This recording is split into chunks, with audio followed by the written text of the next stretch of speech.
Imagine this. It's your 21st birthday. You wake up, grab your phone, and instead of the usual happy birthday text from your friends, you see an official government notification. Your final rating has been calculated. You have exactly 14 years left to live. From this moment on, your time is officially limited. No accidents, no sudden illnesses, no fate. The government has decided what you're worth. At 21, a soulless algorithm boils your entire life down to a single number. It weighs your high school grades, your parents' social status, your credit score, your online behavior, and your loyalty to the system. A straight A student from a wealthy family, an activist, and a patriot gets 80 or 90 years. A regular office worker with average grades gets around 50. But someone who rebelled, got bad grades, or was just born at the bottom of the social ladder might only get 30 years, and the clock is already ticking. At first glance, some might even call this system a genius solution to all of humanity's problems. Imagine a world with no more overpopulation, no social security crisis, because pensions just aren't needed anymore.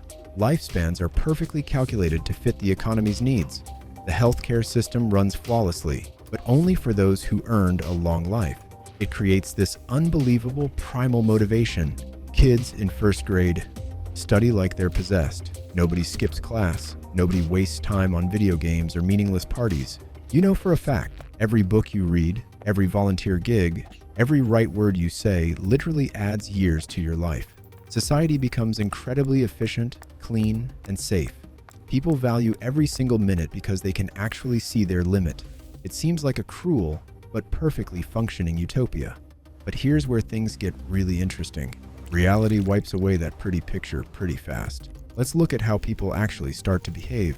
The life of a teenager about to turn 21 isn't about looking forward to freedom. It's pure, paralyzing dread. The pressure is insane. Parents force their kids to study 24/7, hire insanely expensive tutors, and make them join dozens of extracurriculars. Because a failing grade in math now literally kills you. A black market for points pops up almost instantly. People sell their homes and drown in endless debt just to buy their kid a couple of extra years from corrupt politicians. Just picture these massive silent lines outside the evaluation centers on someone's 21st birthday. Pale faces shaking hands. Someone walks out the glass doors smiling, holding a red long-lifer passport.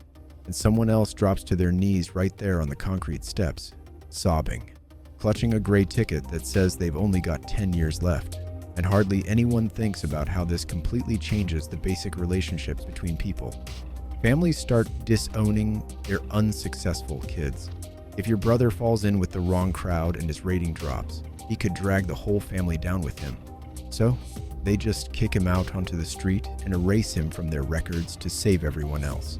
Society splits into rigid castes, where people with different expiration dates won't even look at each other. Why would a girl with an elite 80-year rating date a guy the system is going to scrap at 35? Love turns into a pragmatic business deal to merge lifespans. And that's just the beginning. Next, the government steps in. If you think this is just a way to save resources, you're missing the big picture. This is an absolute ultimate weapon of control. Any protest, any rally, any wrong look aimed at the authorities, that's -5 years of your life, instantly, deducted from your account as easily as a parking ticket. Think about it. Are you really going to stand up for your rights, argue with your boss, or defend someone who was wrongly convicted if the price you pay is your old age?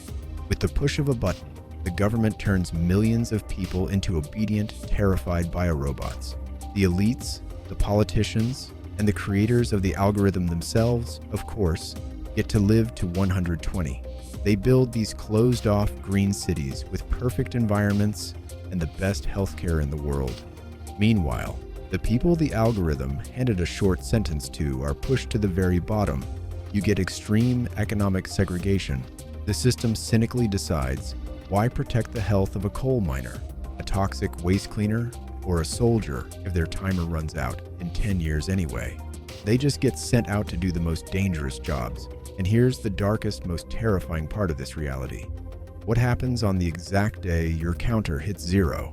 They simply come for you. No tiers, no extensions. Special population control units take you right out of your home. The law is the law, and the system doesn't tolerate glitches. But let's dig a little deeper. Let's look inside the mind of someone who wakes up in this world every single day. Imagine that heavy, crushing feeling. You aren't a human being anymore, you're just a function, a string of numbers in a government database. If you got a short sentence, you lose any reason to strive for anything. Mass apathy sets in. People with those gray tickets form dangerous gangs, living like there's no tomorrow, destroying their cities and themselves because for them, tomorrow really isn't coming. They refuse to work for a system that's already condemned them. And what if you got a long life? Could you calmly look your childhood best friend in the eye, knowing they were only given 7 years? This system methodically burns away empathy. Helping someone with a low status becomes dangerous. The algorithm tracks your contacts, and if you hang out with undesirables, it might decide you're a defective unit too and cut your time short. Humanity, compassion, kindness, all of it becomes a felony against your own future. We've always feared death precisely because it's unpredictable. But knowing the exact date of your end, assigned by some cold bureaucrat in a sterile office, that's a kind of torture that breaks your mind so much worse. You become a hostage to your own timer. A human being just becomes a battery, with an expiration date stamped right on their forehead. So, where does all this lead in a few decades? Well, we have a few scenarios, and none of them have a fairy tale ending. Scenario 1, the complete stagnation of humanity. A society of perfect, flawlessly obedient slaves who are afraid to even breathe the wrong way. No art because art requires freedom. No rebels, no geniuses challenging the status quo. Science grinds to a halt because nobody wants to risk their points on crazy experiments. It becomes a perfect dead anthill. Scenario 2, global, all-consuming chaos. Imagine tens of millions of people all over the world who are handed short sentences. They have no future. They have no hope, and they have absolutely nothing to lose. These discarded people will spark the most terrifying and bloody revolution in human history because the fear of death, a government's ultimate weapon, has already been taken away from them. And the third, most realistic scenario, the rise of a global underground. An invisible high-tech war kicks off.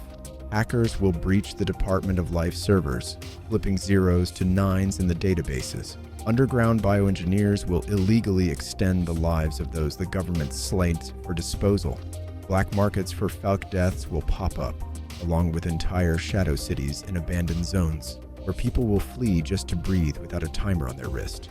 Society will tear itself apart in a war between the people writing the rules and the people refusing to die on schedule.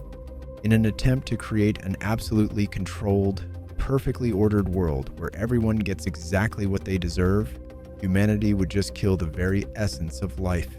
Because the value of our existence isn't about being a perfect, flawless cog in the government machine. It's about the right to make mistakes. It's about the ability to hit rock bottom and then turn it all around and change your destiny at any given moment, whether you're 20, 40, or 70 years old. A life measured by someone else's points, grades, and rules stops being a life. It just turns into doing time. And the ultimate paradox of this world is that people would be dead on the inside long before the control units ever came for them. So think about it and answer honestly. If they passed this law tonight and the algorithm instantly analyzed all your current achievements, your mistakes, your status, and your internet search history, how many years would the algorithm give you?